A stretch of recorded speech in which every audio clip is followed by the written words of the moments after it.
समय का चक्रकाल, दुख और सुख का अनंत सफर और एक आत्मा की उज्ज्वलता की खोज, ये है महात्मा बुद्ध की कहानी। एक समय की बात है, लुम्बिनी के क्षेत्र में एक राजकुमार का जन्म हुआ। उनका नाम सिद्धार्थ था।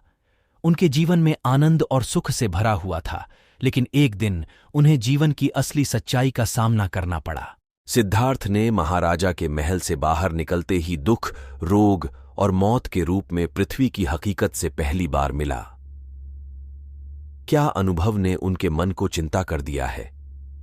वे समझ गए कि जीवन में दुख का कारण है इच्छा और मोह, और इस दुख से मुक्ति पाने की खोज में वे प्रारंभ करते हैं। वे आरंभ में भिक्षु बनकर एक अनुशासित जीवन जीने लगे। उन्होंने तपस्या और ध्यान में अपना जीवन बिताया। वे गुरुओं से सीखने के लिए निकले, लेकिन अंत में उन्हें अपनी आत्मा की गहराइयों में जाकर जागृति मिली। सिद्धार्थ अब बुद्ध के रूप में जाने जाने लगे।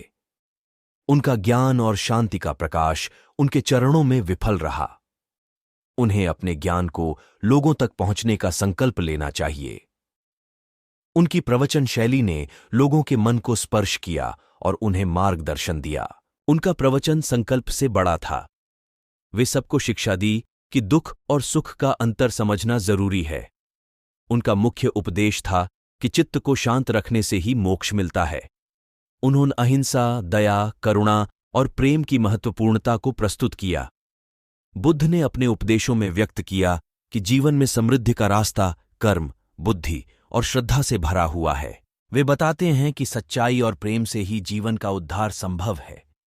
उनकी कथाएं और उपदेश हमें याद दिलाती हैं कि जीवन में सुखी रहने का रास्ता आसानी से नहीं मिलता। उसके लिए तपस्या, समर्पण और साहस की जरूरत होती है। अंत में बुद्ध ने प्रकृति को समझने का अध्ययन किया और उसमें स्थिर प्रगति की दिशा में मार्गदर्शन दिया। उनकी कहानी हमें ये सिखाती है कि सच्ची और प्रेम से ही जीवन में आनंद मिलता है। क्या प्रेरणा से भरी कहानी ने हमें ये सिखाया है कि जीवन का उद्धार अपने अंदर के शांति और प्रेम से ही संभव है। बुद्ध का संदेश हमेशा हमारे साथ है।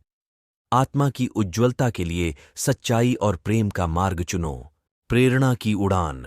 महात्मा बुद्ध की अनमोल कहानी हमें ये सिखाती है कि चित्त को शांत रखकर, सच्चाई और प्रेम के मार्ग पर चलकर हम अपने जीवन को कैसे समृद्ध और आनंदमय बना सकते हैं।